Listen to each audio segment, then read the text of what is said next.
Hi guys, welcome back to my channel, and as always, thank you so much for coming back.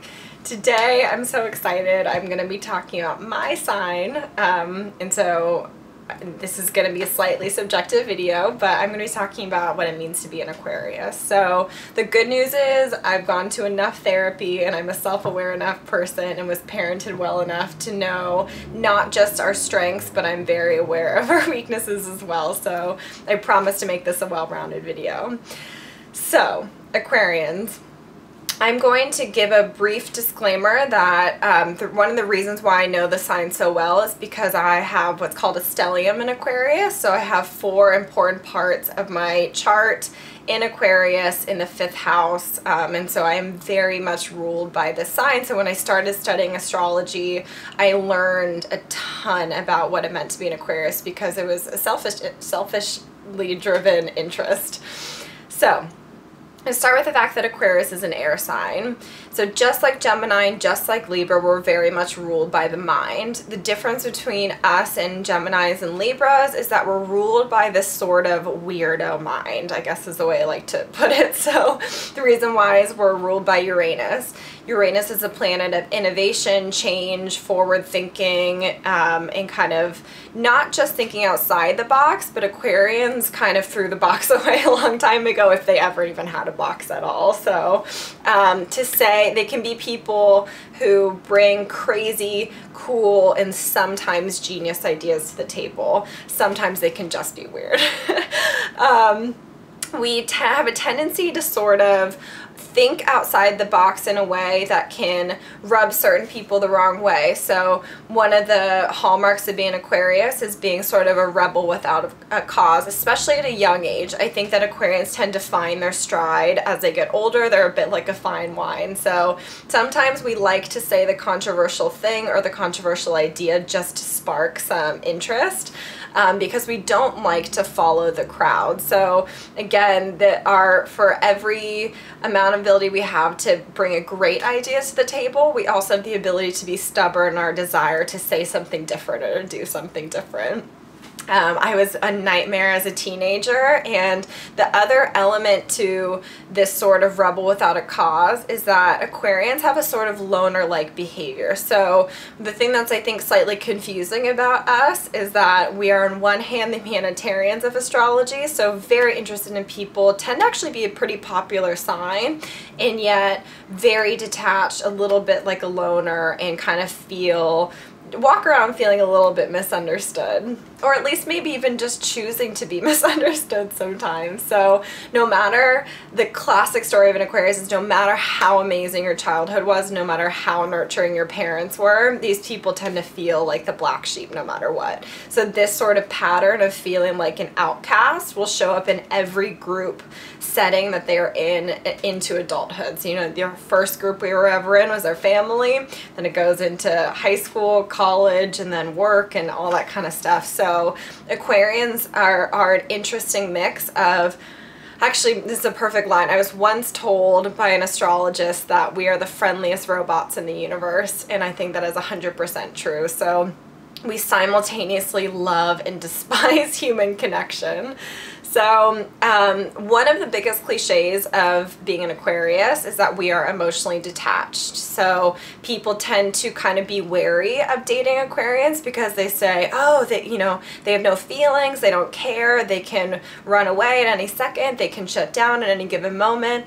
And in some ways that's true. I'm going to clarify as to where that's true, but it is just like with Capricorn, you cannot generalize the emotional capacity of any sign. It's really more about, like, in my belief, we're all just as emotional as another sign, but it's about how we channel and deal with those emotions that are different. So where it is true for Aquarians is that we can compartmentalize like nobody's business. So, you know, I could be going through the biggest, you know, emotional breakdown of my life, but still be able to show up to work in a kind of American Psycho way, put on a brave face and do the day. Whereas a water sign, they're so emotionally driven, you know, there's so much guiding them towards emotional honesty and sort of emotional authenticity that they cannot avoid what's the truth and what's going on. Aquarius, just like Capricorn, has the ability to say, I'm going to put this in a bento box and save it for tomorrow's lunch, basically, so I'm not going to deal with it today. The part where it's not true is that Aquarians, you know, for instance, my chart has some water in it. So my Venus is in Pisces and my Mars is in Cancer. So I am highly emotional. So when my friends used to tell them I was an Aquarius, they would say, what the hell? You know, you're such an emotional person. And this description of an Aquarius is completely unemotional, completely detached. So my one caveat for Aquarians being unemotional is that no sign is unemotional, but I will say that we are detached, but it completely depends on your natal chart as to where your emotions show up, how they show up, and if you have the ability to deal with them. What I will say is that one of the Aquarians' room for progress is that compartmentalizing is a good skill when it's practical, but sometimes you can abuse it in a way where you have so many suppressed emotions that, you know, we'll spend a lifetime in therapy unraveling them. So that's the one part of being a detached Aquarius I think is difficult, is that we don't have as easy access to our emotions as other signs do. So, you know, I find myself sometimes crying a week after an event happens rather than in the moment. So that is absolutely true for an Aquarius. The other thing that's really interesting about Aquarians is that they are the humanitarians of astrology. So it's a bit different than, I'll take Cancer for instance. Cancer is very interested in one-on-one relationships. They really like to heal people. They really like to nurture people. That's a very sort of humanitarian driven personality type.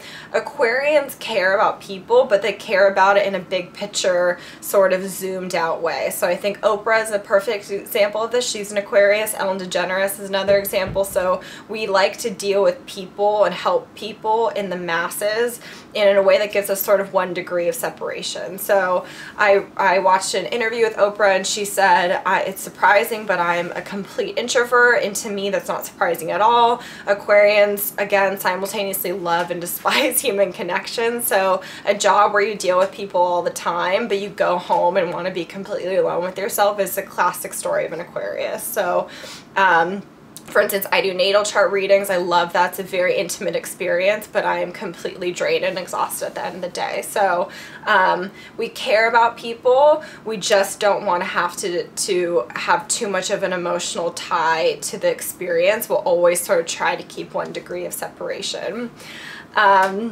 The last thing about Aquarians, that if you love an Aquarius, or if you're friends with an Aquarius, or if your family member's an Aquarius, the thing to know about them is that they just need freedom. They need space, they need independence. Again, this sort of loner-like behavior.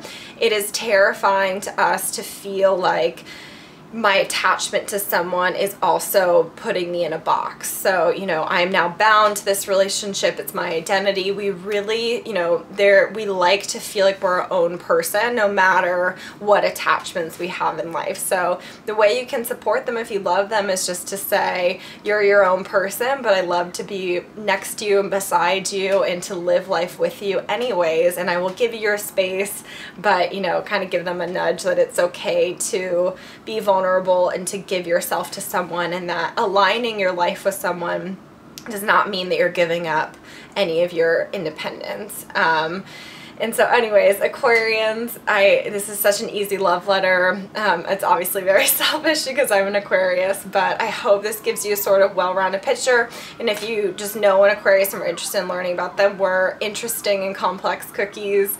And so I hope this at least answered some of the questions. So if you're interested in what it means to be an Aquarius rising or to have your moon in Aquarius, subscribe, because I'm going to do further videos on that because they're very different. And then you can feel free to DM me on Instagram or send me an email if you have any questions at all about what it means to be an Aquarius. So thank you for bearing with my quadruple Aquarius self, and thank you guys so much. Bye.